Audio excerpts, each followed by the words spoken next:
தாழ்த்தப்பட்டோருக்கான தேசிய ஆணையம் ஒன்று அகில இந்திய அளவில் செயல்பட்டு கொண்டிருக்கிறது. மாநில அளவிலும் அது செயல்பட்டு கொண்டிருக்கிறது. எல்லா மாநிலங்களிலும் அது செயல்பட்டு கொண்டிருக்கிறது. ஏனென்றால் இவர்கள் உண்மையாகவே ஒடுக்கப்பட்ட மக்கள் என்பதில் எந்த மாற்று கருத்தும் இல்லை.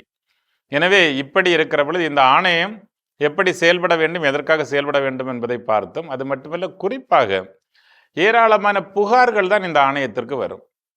இப்போ நாங்களே நிறைய புகார்கள் தான் அனுப்பி இருக்கிறோம். வளர்ச்சியை பற்றியெல்லாம் இவங்களுக்கு யோசிக்கிறதுக்கு நேரம் இருக்குமான்னு எங்களுக்கு தெரியாது. ஆனால் இந்தியா முழுவதிலும் இருக்கின்ற ஏறக்குறைய 15% மக்கள் அப்படின்னா நீங்கள் கணக்கெடுத்து பாருங்க. 142 கோடிக்கு 15% எவ்வளவு ஆச்சு? ஏறக்குறைய 25 கோடி மக்கள் இந்த மண்ணிலே அவர்கள் இருக்கிறார்கள். 25 கோடி நம்முடைய சகோதரர்கள் இந்த ஒடுக்கப்பட்ட வர்க்கத்தை சார்ந்தவர்கள்.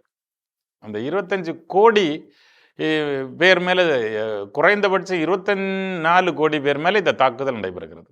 அவர்களுடைய உரிமைகள் மீறப்படுகின்றன, அவர்களுடைய மாண்பு சிதைக்கப்படுகிறது. எவ்வளோ கம்ப்ளைண்ட் வந்திருக்கும், வரணும். ஆனால் இவற்றை விசாரிப்பதற்காக அதிகாரத்தையும் அவர்களுடைய பாதுகாப்பு குறித்த, அவர்களுடைய வாழ்வு குறித்த, அது இந்த தாக்குதல் நடத்தப்படுகிற பொழுது அதனை விசாரிப்பதற்கான அதிகாரத்தையும் இந்த ஆணையம் கொண்டிருக்கிறது என்பது பாராட்டத்தகுந்தது. அரசியலமைப்பு சட்டமே ஏற்பாடு செய்து கொடுத்திருக்கிறது.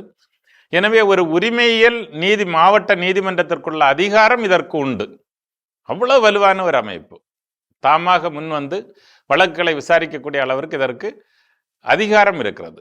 ஒரு தன்னாட்சி அதிகாரம் பெற்ற ஒரு அமைப்பாகவே இது இருக்கிறது. எனவே எந்த புகார்கள் வருகிற பொழுதும் இந்தியாவில் எந்த பகுதியில் உள்ள எந்த நபருக்கும், அவர் எவ்வளவு பெரிய கொம்பனாக இருந்தாலும் சரிதான், எவ்வளவு பெரிய அரசியல்வாதியாக இருந்தாலும் சரிதான், எவ்வளவு பெரிய தொழிலதிபராக இருந்தாலும் சரிதான், எவ்வளவு பெரிய வன்முறையாளராக இருந்தாலும் சரிதான், அவருக்கு அழைப்பானை அனுப்பி அவரை நீதிமன்றத்தில் முன்னிலையாக வலியுறுத்தி அவருக்கு ஆணை உறுதிமொழி செய்து அவரை விசாரிக்கிறதுக்கான உரிமையை இது பெற்றிருக்கிறது.